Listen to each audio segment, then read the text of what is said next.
Parthasarathi target గా AB Venkateswararao సంచలన ఆరోపణలు చేశారు. వచ్చే ఎన్నికల్లో నూజివీడు నుంచి పోటీ చేసేందుకు ఇప్పటి నుంచే ప్రణాళికలు సిద్ధం చేస్తున్నట్లు కనిపిస్తోంది.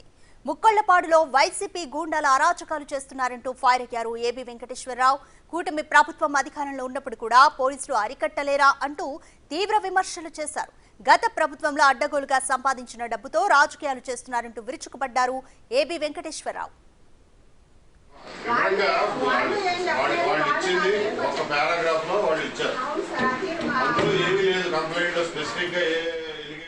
వైసీపీ అధికారంలో ఉండగా గోండాయిజం, దౌర్జన్యం, అరాచకం చేసిన వాళ్ళు అదే రౌడీలు ఇవాళ పార్టీ మారి మళ్ళా వీళ్ళ మీద పెత్తనం చేయడానికి ట్రై చేస్తున్నారు. ఊళ్ళో ప్రశాంత వాతావరణమే లేకుండా వాళ్ళకి వీళ్ళకి తగులు పెట్టి రోజుకొక పోలీస్ కేసు, రోజుకొక కంప్లైంట్, అన్ని శాఖల మీద పెత్తనం చేస్తున్నారు. ఈ వైసీపీ గూండాలు పార్టీ మారి మళ్ళా అదే ప్రజల్ని కాల్చుకు తినే పరిస్థితి వస్తుంది అని అంటే ఇక దీన్ని సహించే పరిస్థితి లేదు. ప్రభుత్వం, దీనికి సంబంధించిన అధికారులు, సంబంధించిన ప్రజాప్రతినిధులు. మోర్ డీటెయిల్స్ మా ప్రతినిధి శివ అందిస్తారు.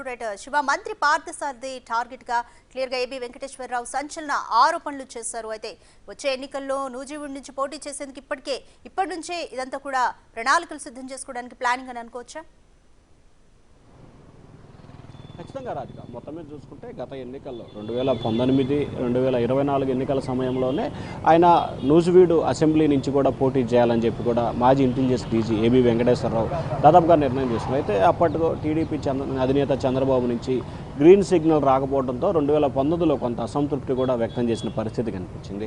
ఆ తర్వాత ఆయన జరిగిన పరిణామాలు, కేసులు, దాంతో ఆయన చాలా ఇబ్బందులు పడ్డ పరిస్థితి కనిపించింది. తాజాగా 2024లో ఆయన మరొకసారి టికెట్ను కూడా ఆశించిన పరిస్థితి కనిపించింది. కానీ కూటమి పొత్తుల్లో భాగంగా టికెట్ల విషయంలో కొంత జాప్యం జరిగింది. ఆ తర్వాత కుదరదని చెప్పి చంద్రబాబు మరొక అవకాశం ఇస్తానని చెప్పినట్లు కూడా అప్పట్లో ప్రచారం జరిగింది. ఆ తర్వాత ఆయన రిటైర్డ్ అవటం, కూటమి ప్రభుత్వం అధికారంలో రావడంతో ఏపీ పోలీస్ కార్పొరేషన్ చైర్మన్గా ఏబీ వెంకటేశ్వరరావుకి ఇస్తూ కూడా ఉత్తర్వులు జారీ చేశారు. కానీ తనకింత చిన్న పదవి అవసరం లేదు అని చెప్పి ఆయన ఇప్పటికి కూడా ఆ పోస్టులో జాయిన్ అయిన పరిస్థితి కనిపించలేదు. ఇక మరొక వైపు ఆయన సొంత నియోజకవర్గం నూజివీడు నియోజకవర్గంలో పలు గ్రామాల్లో నిన్న డ్వాక్రా మహిళలు ఎదుర్కొంటున్న ఇబ్బందులు, స్థానిక పోలీసులు చేస్తున్న ఇబ్బందులకు సంబంధించి కూడా ఆయన స్వయంగా అక్కడికి వెళ్ళి వారితో మాట్లాడే ప్రయత్నం చేశారు. మాట్లాడిన సమయంలో కొన్ని కీలకమైన వ్యాఖ్యలు చేశారు. ఆంధ్రప్రదేశ్లో కూటమి ప్రభుత్వం అధికారంలో ఉన్నా కానీ వైఎస్ఆర్సీపీ గూండాలు ఇంకా అధికారాన్ని చెలాయిస్తున్నారని చెప్పి ఆయన హాట్ కామెంట్ చేశారు. గత 5 సంవత్సరాలు అంటే వైసీపీ ప్రభుత్వంలో ఎవరైతే పెత్తనం చేసి నియోజకవర్గంలో చెలాయించి ఇబ్బందులు పాల్పెట్టారో ఇప్పుడు వాళ్ళు మళ్ళీ పార్టీలు మారి ఈ పార్టీలో కూడా ఈ రకంగా వ్యవహరిస్తున్నారు.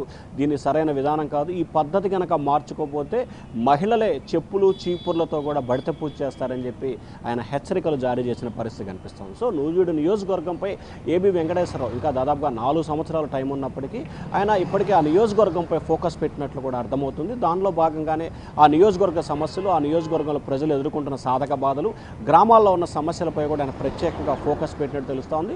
ఒకవైపు రాష్ట్ర వ్యాప్తంగా పర్యటన జరుపుతూ మరొకవైపు నియోజకవర్గంలో ఆయన పట్టు పెంచుకునే దిశగా కార్యాచరణ రూపొందిస్తున్నారు. అయితే మంత్రి పార్థసారథి కూడా గతంలో వైఎస్ఆర్సీపీ నుంచి ఉన్నారు. వైఎస్ఆర్సీపీ నుంచి ఎన్నికల ముందు తెలుగుదేశం పార్టీలో చేరారు. తర్వాత ఆయన నూజివీడు టికెట్ ఇవ్వటం, నూజివీడు నుంచి గెలవటం, ఆ తర్వాత మంత్రి అయిన నేపథ్యంలో కూడా నియోజకవర్గంలో పట్టు సాధించే దిశగా ఏబీ ప్రయత్నాలు అయితే కొనసాగిస్తా ఉన్నారు. Radhika, thank you Shiva.